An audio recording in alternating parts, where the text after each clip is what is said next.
This podcast is brought to you by Most Valuable Podcasts, leading the league in podcasting entertainment.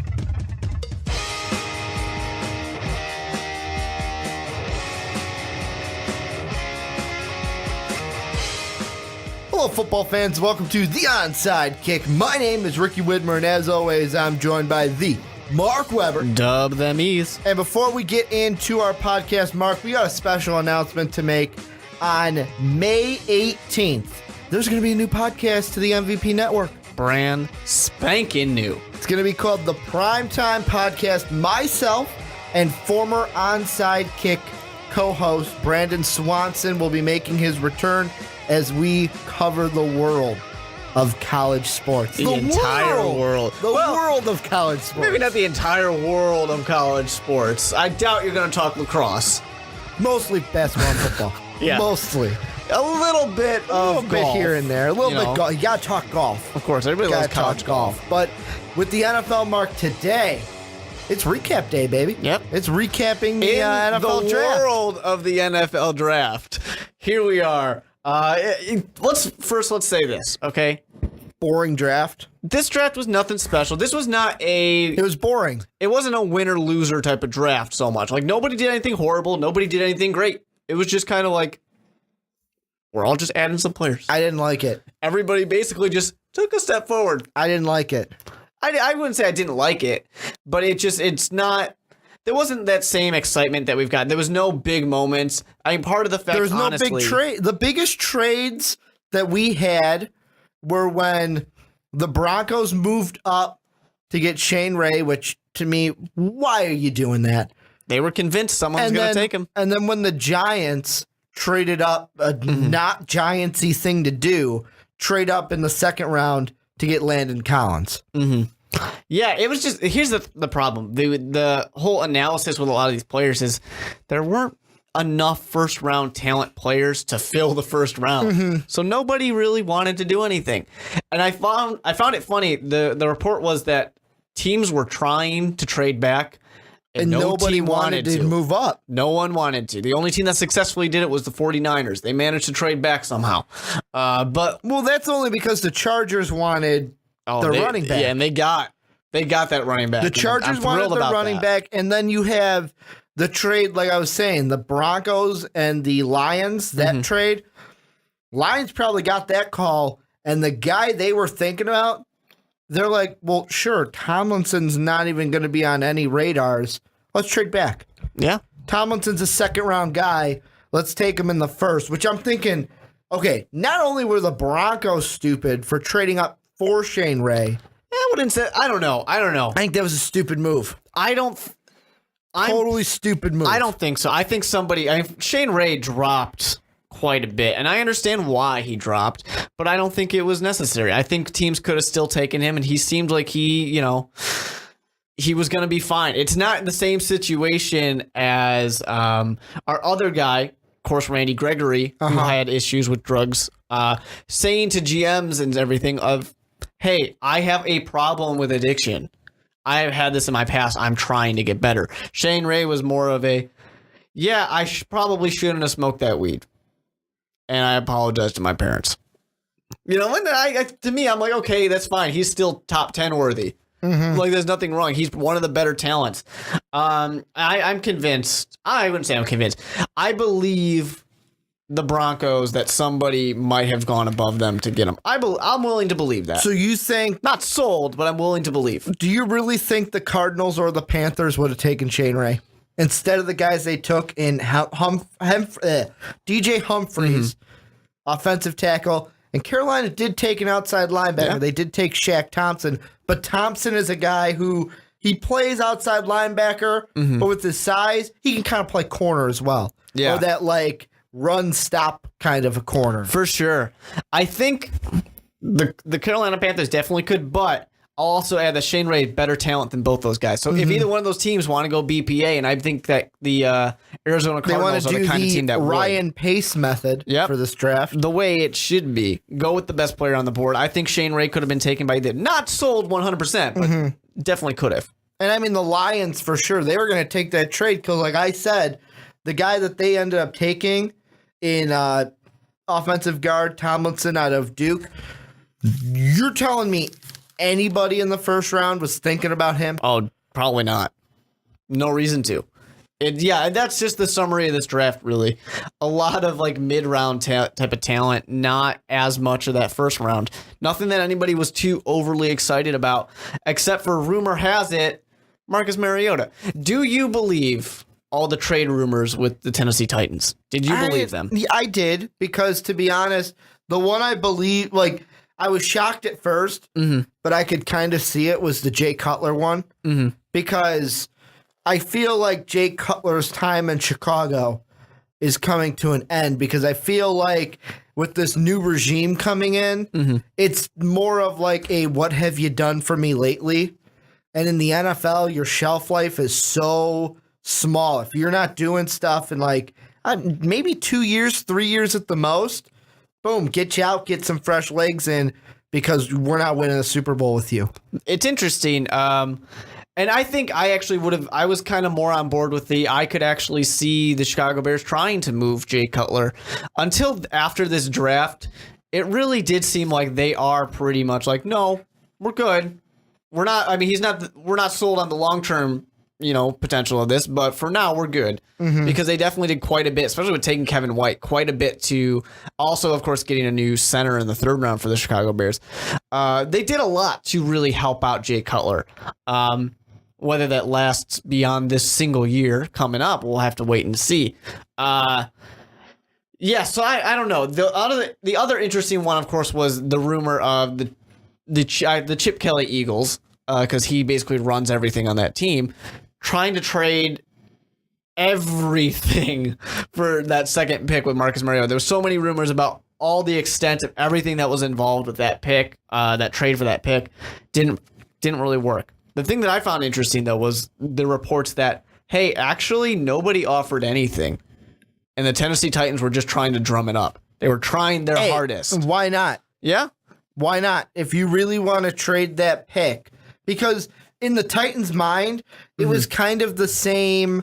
I'm going to compare it to the Lions-Broncos situation, where the Titans, though, if you take Mariota, great, we got Marcus Mariota.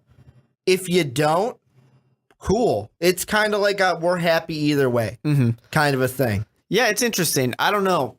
I'm not 100% sure what their backup plan was going to be in that case, who they thought they would be able to get later, or if they were just trying to accumulate picks.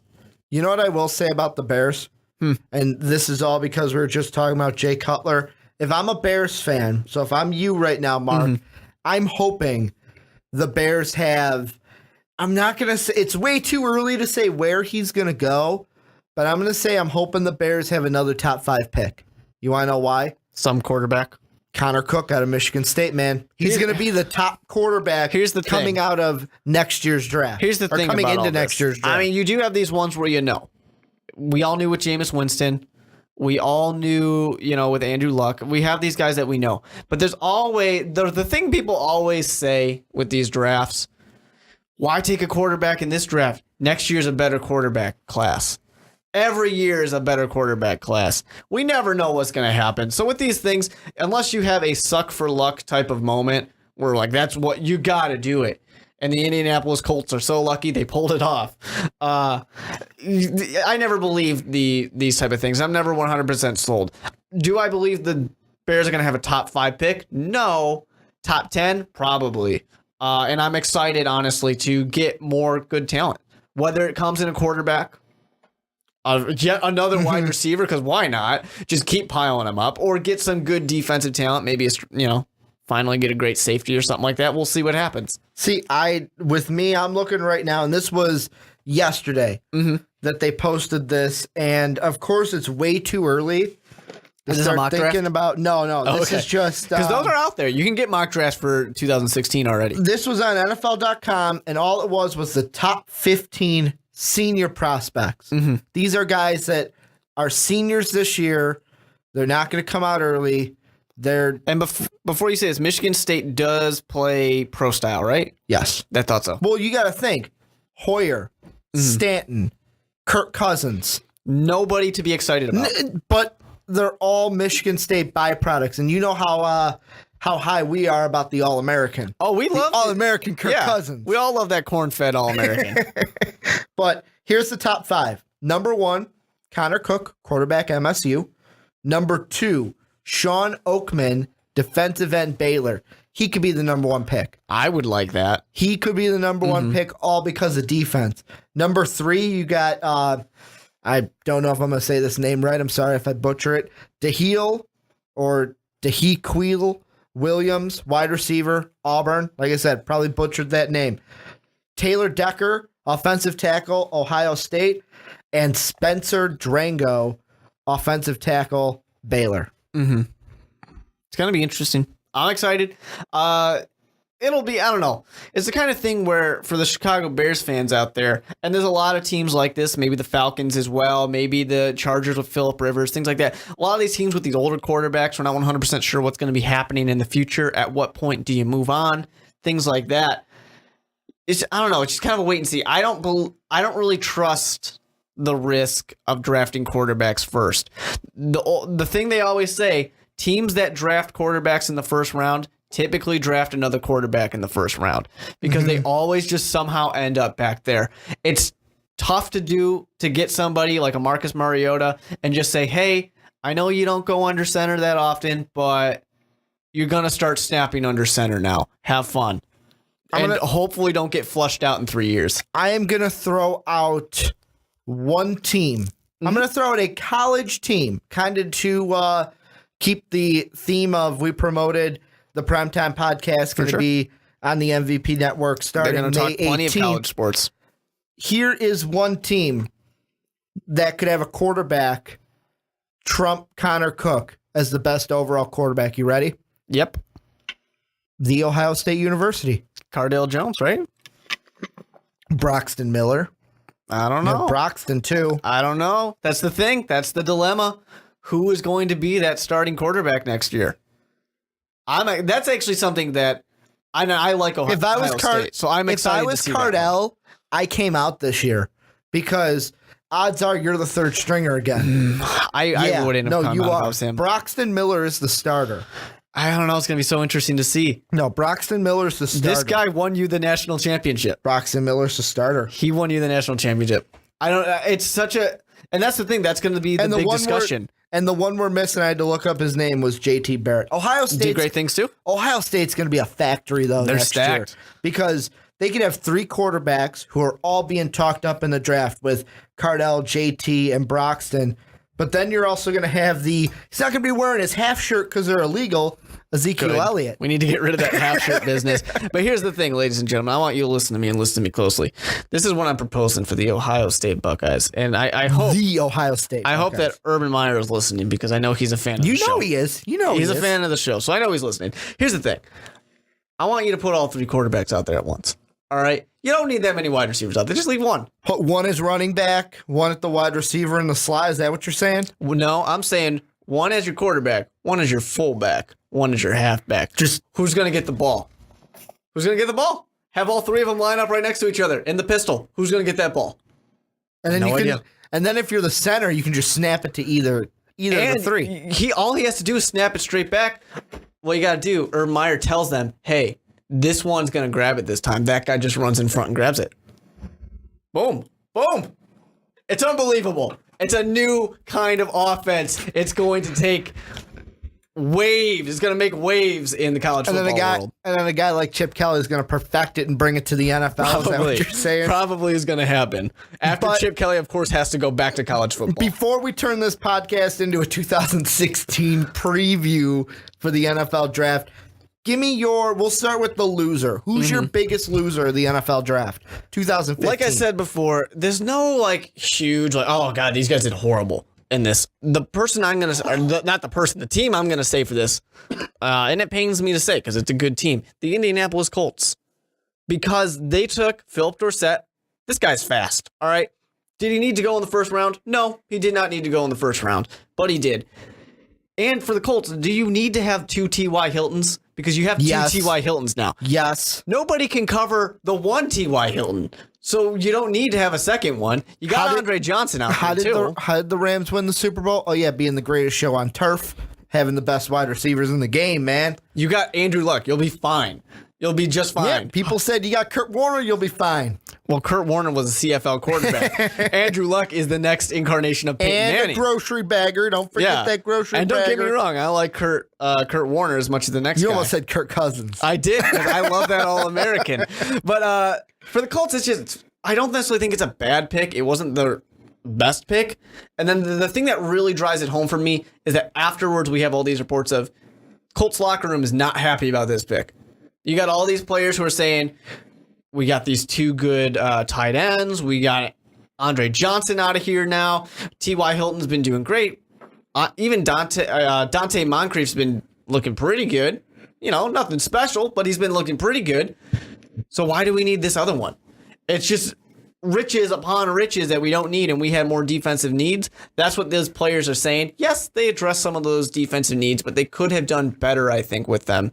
At least with a few of them in the earlier rounds. So I don't know. Not 100% sold on their draft. It's not the worst thing in the world, but honestly, there weren't too many awful drafts. You know who would have been the best pick for the Colts if he was a strong safety and not a free safety? Demarius Randall.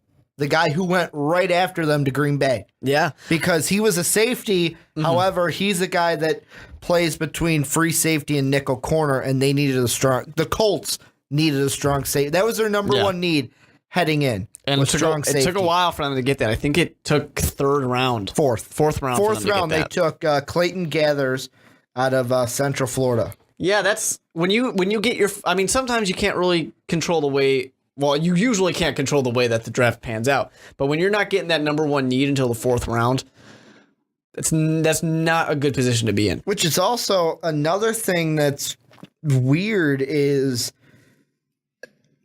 NFL.com said that the second overall need for the Colts was right tackle. They didn't take a tackle. They took in the 7th round, though, an offensive guard. Not doing much for you. They might be able to convert. That was my thought, too, with this. You got to keep Andrew Luck on his feet. That was something that the Colts struggled with before. But here's some things about the Colts. 3rd in yards per game, 6th in points per game. And the defense is what suffered in this. You know, the defense had a lot of trouble, but this offense was perfectly fine. And Andrew Luck and all his, receiving weapons, now he has Andre Johnson as well, were just fine. So, I mean, sure, maybe you can go from the 6 point per game to the 3rd point per game, but if your defense can't stop much, it's tough. You want to know why the Colts picked Dorsett? Goes to Val Davis gave him a call? No, not even that. T.Y. Hilton's entering a contract year. This is what I think is going to happen. They got quite a few guys on contract. This is what I think is going to happen. T.Y. Hilton's going to have a great year.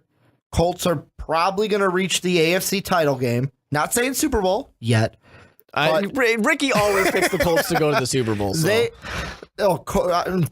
Just like the Bears. I always pick the Bears for some reason. You just want the Bears Colts. That's all you want. But, yeah, how well did that work the first time we saw that? Great. Devin Hester returned a opening kickoff for a touchdown. That's all you remember? You don't remember the outcome? Nothing else happened after that, Mark? I think the game ended. They called it. But T.Y. Hilton's entering a contract year. I think he's going to have an outstanding year. He's going to say at the end of the year, this is how much I want. And the Colts are going to go, okay, fine, see ya. We got Dorsett. He can do what you can do. It's possible. For cheaper. It's possible, for sure. Sometimes you got to look to the future. Your drafts aren't always about next year. Sometimes they're about 3 years from now. The reason why they drafted Dorsett was the possibility that this could be T.Y.'s last year in a Colts uniform. All because of money. What I would respond to that is you've got Andrew Luck. You can put a bag of cookies out there, and it'll still catch the ball and score touchdowns. You'll be fine. It's kind of like what we say about Peyton Manning. Yeah, he makes no names into stars who get paid tons of money at other teams, and then, of course, don't do much. You want to hear my biggest loser? I would love to. The Detroit Lions. And that's why I love to hear it. The Detroit Lions. Tell me all about this Detroit Lions and their horrible draft. I mean, not only did they take a guy in the first round that you could have, and the only thing I'm going to say about the Lions is that you could have maybe waited until the your pick in the second round. However, you were saying, Mark, we're getting reports that a lot of teams wanted to trade back. If you're the Lions, you could make that trade with the Broncos. You could go ahead and draft a guy like, I don't know, who the Patriots got with the last pick of the first round in Malcolm Brown, be a defensive tackle, your number one need because you lost two of yours. Yeah, you got Nada. That's good. That's fine. That's dandy. But you lose Fairley and Sue. You lose Ndamukong and Sue. I felt like this pick had to be defensive tackle. It had to be defensive tackle. Mm-hmm. And you go with an offensive guard that, like, you make the pick, and I literally turned to our friend and former host on the podcast, Dave Oster, and I went, who? Yeah, out of where? Definitely a reach on that one. And that's the issue too. When you're drafting purely on your needs, even though it's not their highest need, that's not even you make weird decisions. It's not a need pick, which fine. You're going okay, BPA. That's not even a BPA pick. No, it's a WTF pick. It is a clear WTF pick. Yeah, that's what it is. It's one of those. All right, let's see. Well, you guys are high on this guy, so let's see next year. You know, this coming season. Honestly, if they made a BPA pick there, Dorsett would have been a Lion. And people would have been saying, well, you got Calvin Johnson. What do you need Dorsett for? You got Golden Tate. What do you need Dorsett for? That would have been the BPA pick. You don't need that pick. You needed the need pick with Malcolm Brown. That's what I think. However, the one thing I will say, diamond in the rough of the Detroit draft, and it's my Big Ten side coming out here. Of course. Their second round pick, I feel, was spot on with Amir Abdullah. I love Abdullah. Yes, you do. I think it was Mel Kiper in the draft said, I don't know about this kid. He's not going to pan out. I think he's going to be something special. I think there's a chance in a few years down the line, we're talking about him right now more than we're talking about Melvin Gordon. Not saying it's going to happen for sure, but there's a chance. I'm not buying it. Or we're talking about both of them together. You know what I'm saying? Where Amir Abdullah is in the conversation. And I mean, that was a fourth need of theirs. Technically, wide receiver was a fifth. Yeah. So if you wanted to go BPA with that Dorsett pick early on, but your number one pick was, our number one need was defensive tackle, and you wait until the fourth round, kind of like with your Colts pick. You wait until the fourth round, and after we get into like fourth, fifth, well, not fourth, maybe fifth, sixth, seventh. These guys aren't starting. They're special teamers in depth. That's all they are. And for a lot of teams, those guys don't even end up on the roster. Yeah, and your second need of cornerback, you don't get a cornerback until the sixth round. I think they got a corner in the second, didn't they, for the Colts? No. Oh, I'm talking about the Colts. Third. No, I'm talking about the Lions. Yeah, different teams. No. The Lions did get one in the third. They got Alex Carter. So Carter could see the field. Oh, yeah. However, Diggs out of Texas probably won't unless he makes the team as a special teamer. I mean, maybe, and we'll see. Maybe that lights a fuel under the fire. Who knows? We'll have to see. But I do want to stick with the NFC North here, Rick. Okay. Because I want to talk about the team. You want to talk about your winner? We'll talk about the team that won the draft. Or your honorable mention before you give your winner. I felt like I had an honorable mention. Now I don't quite remember what it was. Although I will say, I do think the Jets did a great job in the draft. I do think they did. I thought they were your winner. They walked away. No, they're not the winner of the draft. They walked into a very nice situation because the Redskins said, hey, you guys want the best player in the draft? You can have him. Feel free. We're not going to take him. Why they're not going to take him, I have no idea, but they didn't. The Jets got a really good deal. And the Jets, fantastic. They got a little, it's Petty that they got as their backup quarterback, maybe starter this year, because honestly, who else?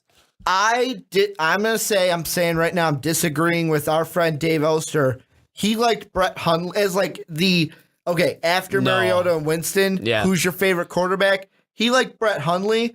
I like Zach Petty. That's me. You give me a guy with an arm, I can work with that. You want Jay Cutler? I can work with that. Jay Cutler's got early on, Jay Cutler had potential. That's right. He still has potential. The only Still thing has with Jay potential. Cutler is I've never given up on the Super Bowl. He didn't give an ish. That was his problem. And for that, the unfortunate part about Bryce Petty, he does not luck into the same situation that Hundley has, being with the Packers. He's going to spend a lot of time on that bench. Yeah, honestly, probably is not going to ever play in a Packers uniform unless it's the fourth quarter garbage minutes. Talking about Hundley? Yeah. Yeah. For Petty, he doesn't have that advantage. He's probably going to have to start one of these days, whether it's this coming season or the next one, because they have Geno Smith on that roster, and we all know Geno Smith is not going to survive on this team for that much longer. No. Ryan Fitzpatrick, he's the starter of this team. And he has been the starter of quite a few teams and has not stuck around for too much. Besides, of course, the Bills. Stuck around for a while on the Bills. Nothing to be excited about. He is a stopgap kind of guy. When the Jets, fortunately, that defense looks better. If they start losing games and, Fitzmagic does what Fitzmagic does, he throws interceptions, they're going to be calling for some change. They're going to remember, I don't know what it was, but I'm pretty sure we drafted a quarterback. Let's give that guy a start. And unfortunately, I think he's going to be thrown into the fire too early. He's not going to be ready for the NFL. You're talking about Bryce. Yeah. Talking about Zach Petty. Oh, okay. Zach Petty, he's going to get thrown in too early. Aaron Rodgers is not going anywhere. You mean Bryce Petty? Bryce Petty. Not Bryce Petty. Not Zach Petty. Bryce Petty. Yeah. I don't know who Zach Petty is, but his name was in my mind. Zach Petty out there. I hope you're listening to the podcast. I was like, who's Zach? I'm like, is he talking Bryce? Bryce Petty. Not Zach. Who's your winner? My real winner, of course, the Chicago Bears. Stop, Bears. The Chicago Bears, I love everything they did. You sit there and you get Kevin White, who's not the best wide receiver in the draft, although he was the wide receiver I liked better BPA. in the draft. Love it. I don't know. I like Amari better because he's the most pro-ready right now. I'm a Chicago Bear fan. Give me that height. Give me that speed. That's all I got to say. Okay, Ghost Al And Davis. you can remember I think maybe it was our mock draft 1.0. I said I liked Kevin White better. So I'm not just saying this now. I've been saying it. I had a student come in today, and this is the first time I've seen them since the NFL draft. And this entire time, they've asked me, if you're the Bears, who you taking, Mr. Widmer? And I'd be like, Danny Shelton. Oh, and I was all about it too. Danny Shelton. One kid came in today and was like, so, Mr. Widmer, how's that Danny Shelton? And I'm like, he's going to do great things in Cleveland. Yeah, he will. Well, I don't know. Or get swallowed up by the sadness. Yeah, the sadness is hard to beat. But I think here's the thing for that, with Danny Shelton involved. Day one, I was very much like, but Danny Shelton's on the board. Don't get me wrong, Kevin White, I'm happy. But Danny Shelton was right there, and we needed Danny Shelton. Fortunately, day two, it was, because Eddie Goldman was there. Okay, now I see it. And Eddie Goldman, if I'm not mistaken, he was projected to be in a low-end first rounder. Yeah. You know what? The Lions should have taken him. They could have. Oh, they should He have. was there? That's another guy. If you don't like Malcolm Brown, take Eddie Goldman. Oh, fine. We lose Ndamukong Suh. We get Eddie Goldman, a big guy. And people, What do you? The Lions. perplex me. I know you're angry, and Detroit sucks, so I understand. No, Cleveland sucks. Detroit sucks. Detroit Cleveland sucks. As the Red Wings knocked out, of course, but as our Blackhawks are playing right now in Minnesota, we're still feeling a little bit of Detroit sucks. Anyways, for the Chicago Bears here, the summary of their draft was basically everyone going, but we have this need too. And then Ryan Pace going, don't worry, I'm going to get that guy. I'll get him. As they get rid of the center. Wide receiver was arguably your fifth top need. Some people were saying it a lot higher than the fifth. I don't agree, but some people were. I'm going NFL.com. They had it as the 5. This is what they had for the Bears. Outside linebacker, which some Bears fans would say we have enough linebackers. We got so many. We just got enough bodies. They're not that there. great, but we have them. Then nose tackle, offensive line, safety, wide receiver. You look at your first 3 picks by going BPA in the Ryan Pace just mantra of drafting, you hit your 5th need, your 2nd need, and your 3rd need. Yep. You got that offensive lineman was a center, but you hit that 3rd But need. Roberto Garza is he needs to go. Well, and before the draft, I was listening to Waddle and Sylvie on ESPN radio here in Chicago, and they were talking to Long Oh yeah. And they were asking him, and like, how are you going to replace Roberto? How are you going to do it? And this was before the draft. And I'm sitting there going, well, they've got that guy. I think his name's Montgomery. Yes. Who he played under John Fox, and like even Longstaff, he's helping them with like the terminology and stuff. But he said the biggest thing Garza brought to this team, he didn't have to say anything. He just led by his actions. Yep. And because he had been on that offensive line for so long, and back when the offensive line wasn't miserable. And it's nice too to have back when Sexy Rexy was throwing the ball. Right? Yeah. Right? Yeah. Right? Unfortunately. And Unleash the dragon. And Garza was never a center, so that's one thing. But now that we have so many guys who have that relation, that's what the offensive line's all about. It's all about that relationship and that chemistry together. So you have, my thought, as soon as they make this pick in the third round, if Kyle Long is happy, I'm happy. Because that's his guy. He's going to be lining up right next to him with Jordan Mills on the other side, who he's also in love with. However, with the Bears, it didn't stop because my Big Ten bias is coming out. Your fourth round this is pick, great. Your fourth round pick was a pretty big one with Jeremy Langsford. And some people may be saying, but Ricky and Mark, what about Matt Forte? Yeah, exactly. What about Matt Forte? Matt Forte's in a contract year. As always, I feel like he's always in contract years. He's in a contract year. He might not be coming back. He's a little older. Done great things for the Chicago Bears. One of the best running backs, since the great Walter Payton. But he's gonna eventually leave. Every time he's in one of these contract years, we're not sure we're gonna be able to get him back on the Chicago Bears. So it's nice to have somebody who can do what Matt Forte does. You want to know let's get to my winner now. If you have to. You ready for this? You got to do it, yeah. I have, just so everyone knows, usually like pre-podcast when we're prepping for the show, when we do winners and losers like this, we tell each other. And I told Mark, no, I'm going to save it for the podcast as a little surprise for you. The Tennessee Titans. Titans. They win the draft. Not surprising to me for how much, for how in love you are with Marcus Mariota. I love Mariota. I think I'll give it 3 years. We're talking about how we compare quarterbacks like Phillip Rivers and Eli Manning. Yeah. Ryan Leaf, Peyton Manning. Mariota is going to be the winner of the Winston Mariota comparison. He's going to be the one with the more playoff wins, the more playoff appearances, the more, let's even say, AFC title appearances, maybe one. Maybe even a Super Bowl. I'm not gonna throw anything out of there. Here's what I want to do against you right now. Bold prediction, Ricky, real quick. I'll let you want to finish. Unleash the bold prediction monster? I'm gonna Kanye you for a moment, though. Okay. I didn't even get to the other picks that I like. Here's the thing, though. Well, I'm just talking about Marcus Mariota and why I think the Tennessee Titans, which nothing against Marcus Mariota, but why the Tennessee Titans will not be that team.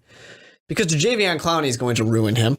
Vince Wilfork will ruin him. No, he won't. J.J. Watt will ruin him. No, he won't. And then you got Andrew Luck out there. Nope. You can't beat Andrew Luck out there. There's nothing. Mariota will be fine. I think he'll be just fine. Marcus Mariota is assuming he makes that transition. I just don't think the Tennessee Titans have success in their future because of the other teams being better than them. Marcus Mariota, I'm not saying they're going to win right now. Like he's day one going to bring them to but the even playoffs. In the future, I don't believe so. They might get into the wild card spots, but they're never going to win this AFC My South. biggest point, though, was not necessarily the Titans. It's more of Mariota versus Winston. Mariota's going. We're going to look at it in 5 years and say, yeah, Mariota was the Bucs should have went with. That's what we're going to be saying. Lovie Smith should have went with Marcus Mariota. I'm saying Lovie Smith should have went with Leonard Williams. Defense. That too. Defense. However, if you look past Mariota, the next 2 picks they got, you're in the second round, eighth overall pick of the second round. You had just traded back with the New York Giants so they can get Landon Collins. Who's sitting there? But a guy that I know me and you, when we did our last mock draft for the onside kick, had him going in like the teens of the first round to the Chiefs. You get Green Beckham in the second round. I know everyone's talking about he may be a bad locker room guy with some past instances, but you get a guy with that talent in the second round, in the 8th pick of that second round, 40th overall, you're saying, cool. Then in the 3rd, early on, 66th overall, you get a guy out of Utah who offensive guard. Okay, we got Marcus Mariota a weapon. Let's protect him. Boom, right there. Winner. Tennessee Titans do seem like they got a plan in place. Seems like a successful plan. I mean, Just got to wait and see now. After the third round, like we said, most of the players after the third are mostly special teamer teams. and depth.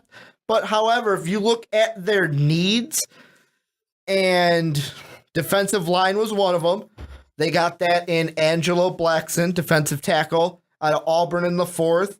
They got a guy I really like. Oh, well, no, duh, he's a Big Ten running back. David Cobb, brother to Randall Cobb, running back out of Minnesota. Not saying he's going to produce right away, but he's a guy that I think has some good upside. That's 4 picks right there. And the top 2, you got 2 first-round talents in your first 2 picks. Mm-hmm. It's going to be good. I'm very interested to see. For this one too, it's unfortunate for the Tennessee Titans in this case because they are in such a powerful division, and a division that has a lot of success in the future for both the Houston Texans and the Indianapolis Colts. Mm-hmm. So it's going to be tough for them. They got to do something, and I think this is what they're trying to do. They're trying to just build up a solid team because they know we have to get something of ourselves. We don't have the J.J. Watt. We don't have the Andrew Luck. We need something big here, and they're really, really hoping it's going to be Marcus Mariota. Okay, I'm going to throw out this is a first-round question. Mm-hmm. When the 10th overall pick came in, and you heard the Rams selected Todd Gurley, what were your thoughts? I was surprised. I definitely was. The way I gotta say though, the way that everything was going on ESPN with the way Mel Kiper and John Gruden were going at each other, I kind of felt like, okay, something's gonna happen. I'm not one of those conspiracy theorists, but I'm like, someone knows that some of these teams are interested in these guys, and they should be. They definitely should be. I was surprised it went to the Rams for sure. I definitely was, but I can't blame them. You can't blame them at all. I turned to Dave at that point, and you know what I said to him? I asked him the question, didn't they just take Trey Mason last year? They certainly did. Who, big-time running back for a Auburn team that almost won the national championship, should have beaten Jameis Winston in the national championship. We're not going to get me started. But didn't. Not going to get me started. But didn't. Don't get me started, Mark. They didn't win. Don't get me started. Don't get me started on that game. Coulda, shoulda. Don't get me started on that game. But here's the thing. I don't think you can't have enough. The way the whole NFL works now, of course, is running back by committee. If you have 2 guys who are really good, fantastic. It's not like Trey Mason really was stealing the show completely.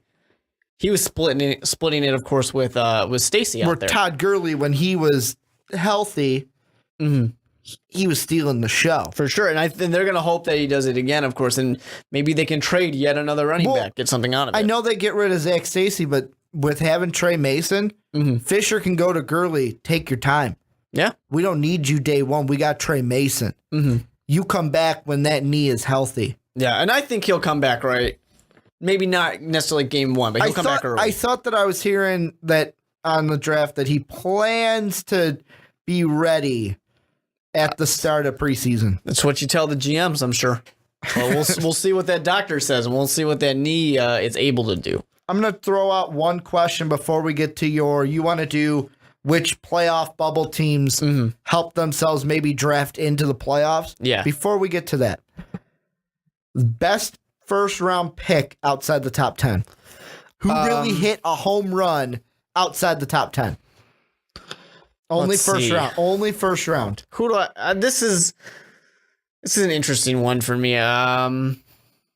Because, once you get outside that top 10, like we said before, some of these guys, not the best. And I don't want to necessarily go with my other answer as well. But I'm going to do it. Forget it. I'm going to do it. The Chargers getting Melvin Gordon. That was a home run. Trading up one That's the home run. That's the home run. They did what they needed to do to get the guy who is going to take them to the next level. And they have a limited window. They know they have a limited window.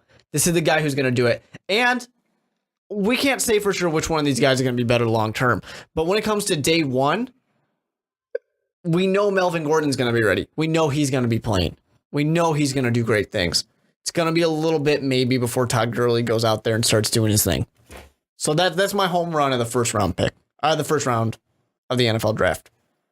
I have two. I have two that I can't pick between, and I'm going to have you help me. All right. Either 12th overall, Danny Shelton, Factory of Sadness, or 14th overall, Devonta Parker, Ryan Tannehills. Or the Miami Tannehills, I should say. Yeah. I would go with Devontae Parker.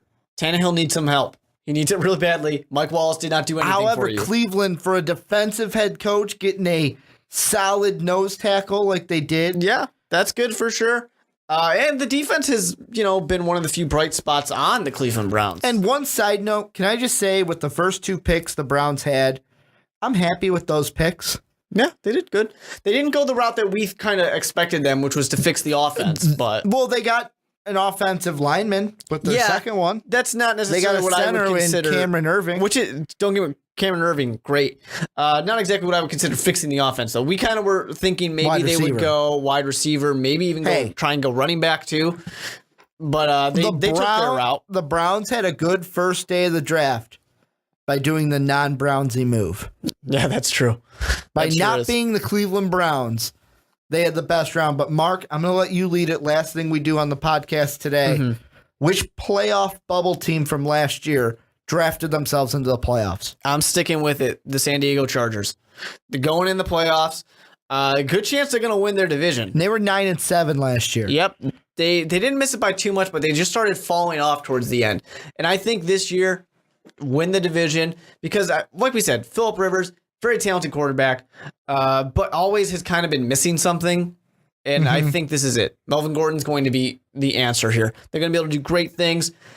This offense works best when it's not all on the hands of Phillip Rivers, when they do go with that run game as well. Melvin Gordon will be ready from day one. Draft him on your fantasy teams. He's going to be fantastic. I just think that now, congrats to the San Diego Chargers. You should have been in there last year. Things didn't work out. Now you're going to be in. You're going to the playoffs. You were a homer earlier. Can I be a homer right now? If you are going to pick the Chicago Bears, is that then allowed? yes. Is that allowed? No, with me picking my homer team. Are the Minnesota Vikings a playoff bubble team? You know what? They went 7-9 last year, which for me, cool. Better than I thought we would. Mm-hmm. And the one thing I do think about our draft, if you look at our first, let's say, 4 picks, Trey Waynes, cornerback, Michigan State, Eric Kendricks, inside linebacker, UCLA, Daniel Hunter, defensive end, LSU, and then TJ Clemmings, offensive tackle, Pitt. Boom. Just what I wanted to see. A defensive coach like Mike Zimmer getting his cornerback at each level of the defense going boom, boom, boom. Plus, Kendricks did play with the our first overall pick for our team last year in Anthony Barr. Yeah. So we got the UCLA connection going. Then on top of that, we said, oh, wait a minute. We're going to protect Teddy Bridgewater now. And boy, are we going to protect Teddy Bridgewater. How many offensive linemen did you take? We took 2. 2? No, 3. 3, and how many defensive ends did you take? We took a lot. Yeah, exactly. We took 2. Here's the thing. Ends. Here's the thing for what I like about the Minnesota Vikings. Just in case anybody gets injured, they already have the backup. They've already got it taken care of. You know who I think is going to be a sneaky pick? Who's that? By meaning he's going to help us even though he's a day 3 draft. 5th rounder, Stephon Diggs, wide receiver, Maryland. Yeah, he's good. He's going to be a guy because it's a position where you can rise to the top just by being good. Yeah, really, all you got to do is show up, catch a few balls. However, Mike Wallace did say today that he is the fastest player in the NFL, and he is taking challengers to race to prove it. It's just not possible that he's the fastest wide receiver in the NFL. It's just not possible. He said fastest player. Fastest player, just not possible. Kevin White, I would like you to take him up on this. You think Kevin White's as your new Chicago Bear fan GM? Yeah, you got to go for it. Make it happen, man. Yeah, I believe he said fastest player. I believe he said fastest player in the NFL. He was fast, but the thing about him is he hasn't done anything in the NFL, so I'm not surprised, at least lately he hasn't done anything. So I'm not surprised that he's trying to drum up some attention. Can I say one honorable mention for this playoff kind of question. I won't stop you. Only based off of their first pick. That's it. And it's just because I wanted to talk about this one pick. Yeah. The Eagles taking Nelson Aguilar. They could have traded everything for Marcus Mariota. However, they don't. They probably got rejected, let's be honest. But they're like, you know what? We don't want Tim Tebow and Sam Bradford. So, but Nelson Aguilar is a great. You lose Jeremy Maclin, you get a guy with speed who can help you at the wide receiver. Oh, and by the way, he kind of does what you need. Also, Darren Sproles is a great returner, but Nelson Aguilar is a better returner. Yeah, definitely. He definitely helps out with that. With Deshaun Jackson. He's going to be the next Deshaun Jackson. I wouldn't go that far. Wide receiver, returner. Doing both and doing them well. For Chip Kelly's sake, he's got to hope so. He really does have to hope this team does well, because this team, when they go out there at week 1 of the regular season, they're not going to resemble the Philadelphia Eagles anymore. They're a very different team. Want to know something funny? He needs them to do well. Want to know something funny? Sure. 0 Ducks drafted by Kelly.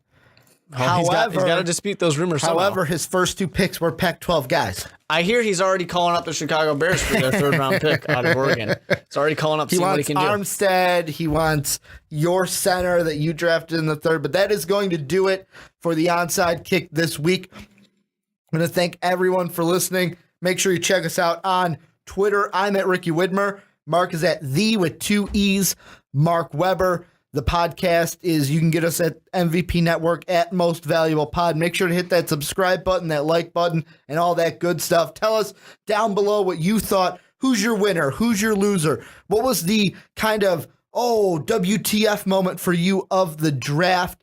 Do that in the comment section. If you're listening on WXAV, make sure you find our YouTube channel, MVP Network, and hit that subscribe button. But that's going to do it for the Onside Kick this week. Thank you all for listening, and as always, have a good day, everybody. Thank you for listening to this MVP podcast.